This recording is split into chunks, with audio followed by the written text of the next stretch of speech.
আসসালামু আলাইকুম এভরিওয়ান, সবাই কেমন আছেন? আশা করছি আজকের এই ভিডিওটি যে যেখান থেকে দেখছেন সবাই খুব ভালো আছেন, সুস্থ আছেন। আমরা আলহামদুলিল্লাহ ভালো আছি। খুব বেশি যে ভালো আছি তাও না, সবার একটু একটু ঠান্ডা লেগে গেছে, যেহেতু শীতের শুরু। তো ঠান্ডায় গলা বসে গেছে। আমাকে তো ডাক্তার ঠান্ডা লাগাতে নিষেধ করেছিল, যেহেতু গলার একটা অপারেশন হয়েছে, ঠান্ডা লাগালে সমস্যা হতে পারে। যারা বাচ্চা কাচ্চা নিয়ে একা থাকেন তারা তো বুঝতে পারেন যে সমস্ত পানির কাজ নিজে হাতে করতে হয়, সেটা রাত হোক বা দিন হোক, কিচ্ছু করার নেই। এই যে দেখতে পাচ্ছেন রান্না বান্না করছি, এখন কিন্তু রাত 11টা বাজে। তো এত লেট করে রান্না করার কারণ হচ্ছে গত দিনের তরকারি ছিল, দুপুরের জন্য বেশি করে রান্না করেছিলাম আগের দিন।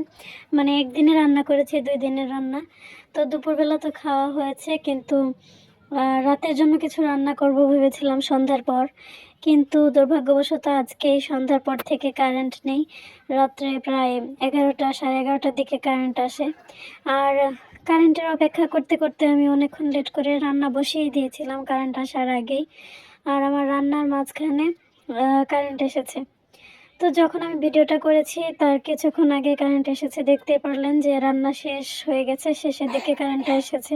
হঠাৎ করে আসলে কারেন্ট নেই, তাই রান্নার কোনো প্ল্যানও করছিলাম না যে কি রান্না করব। সেজন্য ভাবলাম যে একটু চিংড়ি মাছ বের করে ভুনা করে ফেলবো, তাহলে তাড়াতাড়ি হবে, সময়টা কম লাগবে। তারপর রান্না করার সময় যখন আমি মাছগুলো ধুচ্ছিলাম তখন মনে হলো যে একটু আলু বেগুন দিয়ে ঝোল করে ফেলে, দেখি কেমন লাগে। আলু বেগুন দিয়ে চিংড়ি মাছের ঝোলটা আমি প্রথম রান্না করলাম, একদম মন গড়া একটা রেসিপি। তো অনেক মজা হয়েছিল খেতে, আসলে চিন্তা ভাবনা ছাড়াই যে হুট করে রান্না করে ফেলেছি। তারপরেও রান্নাটা অনেক মজা হয়েছিল। এই যে এখন রান্না করা দেখতে পাচ্ছেন, এটা কিন্তু পরের দিন দুপুরের রান্না।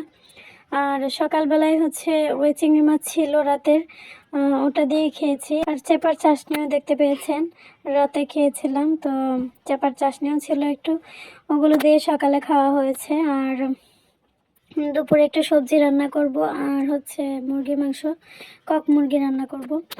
তো তো সবজিটা আমি প্রথমে ভাপিয়ে সিদ্ধ করে নিয়েছি।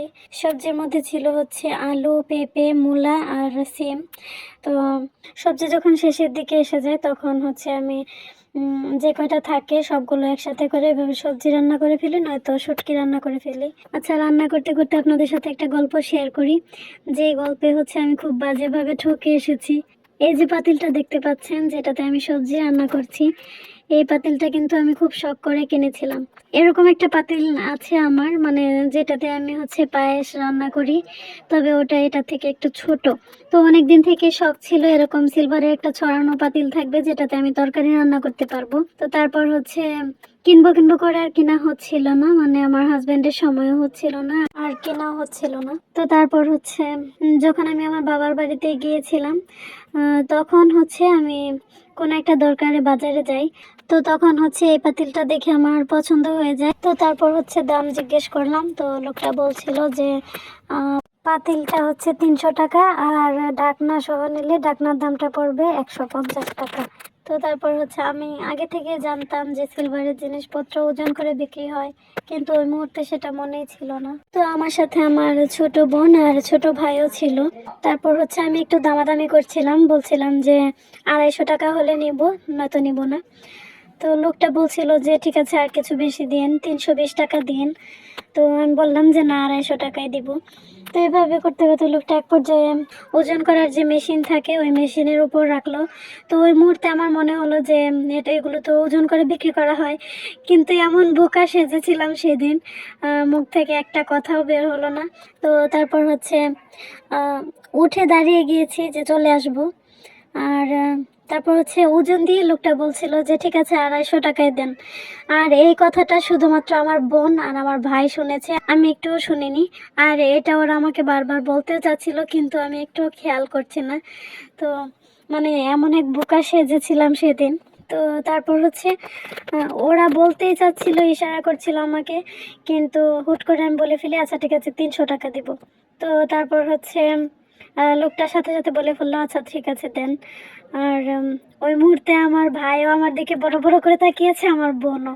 তো আমি তো ভাবছি যে এমন করছে কেন। তো তারপর যখন কিনে চলে আসি, অবশ্যই এটা আমার ছোট বোন আমাকে গিফট করেছিল, টাকাটা ওই দিয়েছিল। তো আসার সময় হচ্ছে দুইজনই বলছে যে তুমি এটা কি করলা, 50 টাকা বেশি দিয়ে আসলা। তো আমি তো আশ্চর্য হয়ে গেলাম শুনে। তারপর পুরো ঘটনাটা বললো ওরা। তারপর হচ্ছে এত মানে পস্তাচ্ছি যে যদি লোকটা রাজি না হতো তাহলে আরো 50 টাকা বেশি দিলেও সমস্যা ছিল না, কিন্তু রাজি হয়ে গেছে। তারপর আমি বাড়তি 50 টাকা দিয়ে আসলাম, এটাই মানে বারবার আফসোস করছিলাম। তো আমার মতো কেউ এভাবে বোকামি করে ঠকেছেন কিনা কমেন্টের মাধ্যমে জানাতে পারেন। আর দেখতে দেখতে ভিডিও শেষ পর্যায়ে চলে এসেছি। যদি ভিডিওটি ভালো লাগে like comment share and subscribe করে রাখতে পারেন। আজকের মতো এখানেই বিদায় নিচ্ছি। সবাই ভালো থাকবেন, সুস্থ থাকবেন, আমাদের জন্য দোয়া করবেন। আল্লাহ হাফেজ, আসসালামু আলাইকুম।